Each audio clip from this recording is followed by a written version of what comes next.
Bakit nga ba si Catherine Bernardo ang isa sa pinakamamahal na artista sa Pilipinas? Ano nga ba ang sekreto niya? Bakit siya patuloy na iniidolo at minamahal ng marami? Narito ang top 10 reasons bakit mahal na tao si Catherine Bernardo, mga dahilan kung bakit siya naging inspirasyon sa bawat Pilipino. You are watching Showbiz Ganap Global. Super relatable at down to earth. Isa sa mga pinakamalaking dahilan kung bakit mahal si Catherine Bernardo ng kanyang mga fans ay ang kanyang pagiging totoo at grounded. Sa kabila ng kanyang kasikatan at tagumpay, nananatili siyang humble at approachable. Ayon sa kanyang mga fans, hindi siya kailanman nagbago kahit na siya ang tinaguriang Philippine box office queen ng kanyang generation. Sa kanyang interviews at social media post, palagi niyang pinapakita ang pagpapahalaga sa kanyang mga tagahanga, staff at iba pang mga tao na naging bahagi ng kanyang journey. Nakikita rin ang kanyang pagiging relatable sa paraan ng kanyang pamumuhay. Hindi siya takot magpakita ng kanyang simpleng side, mula sa pagluluto sa bahay hanggang sa pagpopost ng candid at walang filter na mga larawan. Ang kanyang pagiging grounded ay nagbibigay inspirasyon sa mga tao na abutin ang kanilang mga pangarap habang nananatiling mapagkumbaba. Sobrang galing na aktres. Walang duda na si Catherine Bernardo ay isa sa pinakamagagaling na aktres sa kanyang henerasyon. Pinahanga niya ang lahat sa kanyang husay sa pagganap sa iba't ibang pelikula at teleserye.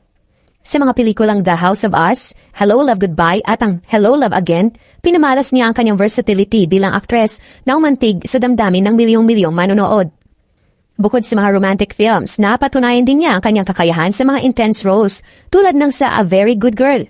Ang kanyang natural na pagganap ay nagbibigay ng realism sa kanyang mga karakter na tila nagiging totoo sa paningin ng mga manonood.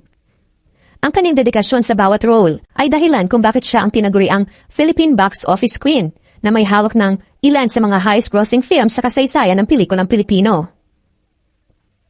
Papagmahal sa pamilya. Mahalaga kay Catherine ang kanyang pamilya at madalas itong makita sa kanyang mga social media posts at interviews. Ipinagmamalaki niya ang kanyang magulang na sina Luz Biminda at Theodore Bernardo at ang kanilang simpleng pamumuhay bago niya narating ang tagumpay. Sa kabila ng kanyang abalang schedule, palaging inuuna ni Catherine ang kanyang pamilya. Isang patunay nito ay ang kanyang pagpapatayo ng isang dream mansion para sa kanila. Isang simbolo ng kanyang pagmamahal at pasasalamat.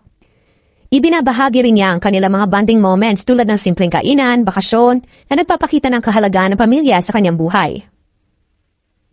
Masipag at mabait sa trabaho.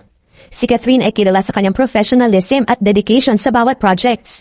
Laging sinisigurado niyang ibigay ang kanyang best performance sa anumang role na kanyang ginagampanan. Bukod dito, siya rin ay